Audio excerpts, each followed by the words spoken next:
Hey everyone, नमस्ते साथीहरू. Hope so you are doing good र आज म फेरि एउटा रेसिपी तपाईहरूसँग सेयर गर्नु गइरहेको छु. तपाईहरू कस्तो हुनुहुन्छ र म त सन्चै छु यहाँ. र आज चाहिँ म कुखुराको खुट्टाको अचार तपाईहरूसँग कसरी म बनाउँछु सेयर गर्नु गइरहेको छु र मेरो रेसिपीलाई चाहिँ एन्डसम्म हेरिदिनु होला. मैले आधी केजीको यहाँ कुखुराको खुट्टा राखेको छु र तपाईहरूले हेर्न सक्नुहुन्छ. मैले यहाँ नङहरू पनि खुट्टाको काटिसकेको छु र बाहिरको जुन चाहिँ छाला हुन्छ त्यो पनि मैले निकालिसकेको छु. यसलाई मजाले सफा गरिसकेको छु. तपाईहरूले पनि यस्तै गर्नुहोला. यो सबै इन्ग्रेडियन्ट्स चाहिँ म आजको भिडियोमा चिकनको खुट्टाको अचार बनाउने रेसिपीमा युज गर्नु आँटेको छु.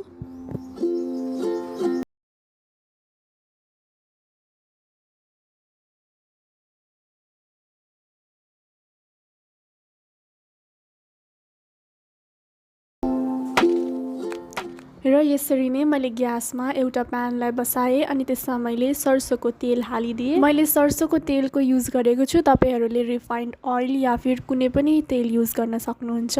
तेल गरम भएपछि म यसमा चप्ड गरेको लसुन हालिदिन्छु र मैले लसुन चाहिँ सानो सानो पिसमा काटेको छु. लसुन सँगसँगै म यसमा चप्ड गरेको जिन्जर पनि हालिदिन्छु र अदुवा पनि मैले सानो पिसमा काटेको छु. त्यसपछि चाहिँ म यसमा खोर्सानी हालिदिन्छु. ग्रिन चिली मैले यहाँ 5वटा ग्रिन चिली हालेको छु लामो लामो. त्यसपछि चाहिँ म यहाँ चप्ड गरेको अनियन हाल्दैछु र प्याज चाहिँ मैले 2टा ठुलो ठुलो काटेर राखेको थिएँ सानो सानो पिसको र म त्यही हाल्दैछु.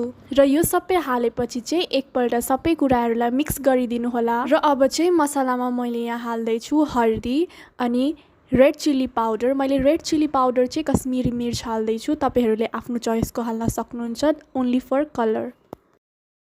त्यसपछि मैले धनिया पाउडर हालेर यसलाई मजाले मिक्स गरिदिन्छु. त्यसपछि म यहाँ आमचुर पाउडर र चाट मसाला हाल्दैछु र यो हाल्यो भने चाहिँ हाम्रो अचार अमिलो गुलियोको मिक्सचर एउटा राम्रो फ्लेभर आउनेछ. र अब चाहिँ म म्यागी मसाला हाल्दैछु र यसले चाहिँ हाम्रो अचारमा एउटा राम्रो फ्लेभर र एउटा राम्रो सेन्ट ल्याउनेछ.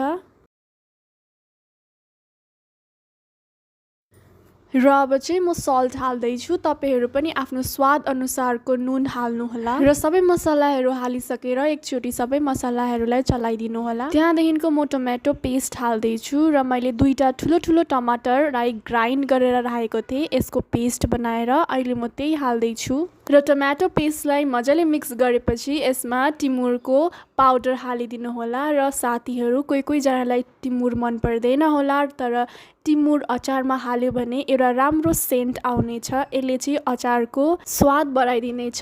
त्यसपछि चाहिँ म यसमा खुट्टा चाहिँ हालिदिन्छु अनि मजाले मिक्स गरिदिन्छु.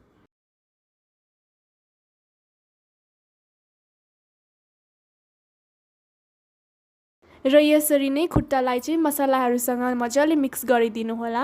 र सबै कुरा मिक्स गरेपछि चाहिँ म ढक्कनले छोपिदिन्छु यसलाई 15 मिनटसम्म पाक्नुको लागि.